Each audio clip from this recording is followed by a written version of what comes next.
Assalamualaikum warahmatullahi wabarakatuh. Baiklah anak, sebelum saya lanjutkan penjelasan materinya mengenai sabar, ikhlas, dan pemaaf, di sini perlu kalian ketahui, setelah belajar ini selesai, kalian harus bisa mengidentifikasikan hukum baca nun sukun dan tanwin. Yang kedua, menjelaskan hukum baca nun sukun dan tanwin. Yang ketiga adalah mendemonstrasikan bacaan dengan tartil. Yang keempat adalah menyebutkan arti serta hadis terkait ikhlas, sabar, dan pemaaf. Yang kelima adalah mendemonstrasikan hafalan dengan lancar. Yang keenam adalah menjelaskan makna serta hadis terkait ikhlas, sabar, dan pemaaf. Yang ketujuh adalah menunjukkan contoh perilaku ikhlas, sabar, dan pemaaf. Dan yang terakhir bisa menampilkan contoh perilaku ikhlas, sabar, dan pemaaf. Itu tujuan yang harus kalian kuasai. Oke, di sini saya akan lebih jelas lagi. Saya akan menjelaskan mengenai hidup jadi lebih damai dengan ikhlas, sabar, dan pemaaf. Ini adalah materinya. Silakan disimak baik-baik bacaan dari surat An-Nisa dan Al-Baqarah dan Ali Imran. أعوذ بالله من الشيطان الرجيم بسم الله الرحمن الرحيم إلا الذين تابوا وأصلحوا واعتصموا بالله وأخلصوا دينهم لله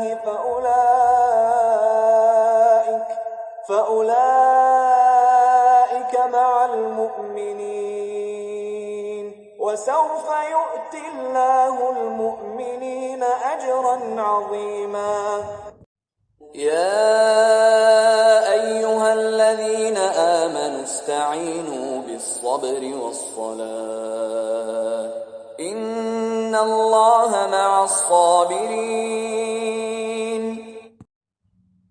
الذين ينفقون في السراء والضراء والكاظمين الغيظ والعافين عن الناس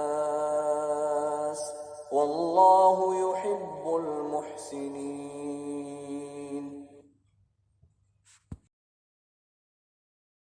Selanjutnya anak, mari kita memahami dari kandungan surat-surat tersebut. Dari surat An-Nisa ayat 146 disitu menjelaskan bahwa diterimanya amal itu kalau jika mau ikhlas.